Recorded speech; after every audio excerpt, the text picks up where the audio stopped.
نحمده ونصلي ونسلم على رسوله الكريم اما بعد بسم الله الرحمن الرحيم عن سعد رضي الله تعالى عنه قال كنا عند رسول الله صلى الله عليه وسلم فقال أيعجز أحدكم أن يكسب كل يوم ألف حسنة فسأل سائل من جلسائه كيف يكسب أحدنا ألف حسنة قال يسبح 100 تسبيحة فيكتب له ألف حسنة وتحط عنه ألف خطيئة رواہ مسلم حدیث نمبر 6852۔ حضرت سعد رضی اللہ تعالیٰ عنہ فرماتے ہیں کہ ہم رسول اللہ صلی اللہ علیہ وسلم کی خدمت میں بیٹھے ہوئے تھے۔ آپ علیہ الصلاۃ والسلام نے ارشاد فرمایا کہ تم میں سے کوئی شخص ہر روز 1000 نیکیاں کمانے سے عاجز ہے؟ آپ علیہ الصلاۃ والسلام کے پاس بیٹھے ہوئے لوگوں میں سے ایک نے سوال کیا، ہم میں سے کوئی آدمی 1000 نیکیاں کس طرح کما سکتا ہے؟ آپ علیہ الصلاۃ والسلام نے ارشاد فرما، سبحان اللہ 100 مرتبہ پڑھے، اس کے لیے 1000 نیکیاں لکھ دی جائے گی اور اس کے 1000 گناہ معاف کر دیے جائیں گے۔ میرے عزیز دوستو بھائیو،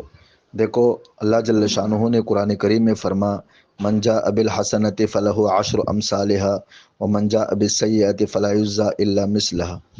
کہ جو ایک نیکی کرے گا اللہ اس کو 10 گنا زیادہ ثواب دے گا، اور جو برائی کرے گا، گناہ کا کام کرے گا، تو اس کو اسی کے مطابق سزا اور جزا دی جائے گی اور اس پہ اضافہ نہیں کیا جائے گا۔ یہ اللہ جل شانہ کا فضل اور کرم ہے کہ ہمارے جنت جانے کے لیے آپ نے آسانیاں پیدا فرمائی ہے کہ ایک نیکی کا عوض جو ہے وہ 10 گنا بڑھایا جاتا ہے، اور جو برائی ہم کرتے ہیں تو انصاف کا تقاضا تو پھر یہ بھی تھا کہ 10 گنا برائی لکھ دی جاتی، لیکن برائی کی سزا وہی ہے جتنی برائی ہے۔ تو اسی وجہ سے اگر کوئی 100 دفعہ سبحان اللہ کہتا ہے تو چونکہ ایک نیکی کا ثواب وہ 10 کے برابر ہے، تو اسی قاعدے کے مطابق اس کو 1000 نیکیاں مل جاتی ہے۔ میرے عزیز دوستو، سبحان اللہ 100 مرتبہ کہنے، ایک تسبیح پڑھنے پہ کتنا وقت خرچ ہوتا ہے اور کتنا ٹائم وہ ہے کہ ہمارا لگتا ہے، صرف ہوتا ہے، لیکن اس کا پتہ ہمیں اپنی قبر میں اور آخرت میں چلے گا کہ وہاں پر نہ ڈالر کام آئیں گے، نہ دینار کام آئیں گے، نہ ریال کام آئیں گے، نہ روپیہ کام آئیں گے، نہ سونا چاندی کام آئے گا، نہ رشتہ دار کام آئیں گے، نہ اپنے عزیز اور اقارب اور اپنے دوست کام آئیں گے۔ اس لیے اپنے جو اڑتے بیٹھتے چلتے پھرتے کام میں اب ہر وقت اللہ کا ذکر، سبحان اللہ، الحمدللہ، اللہ اکبر،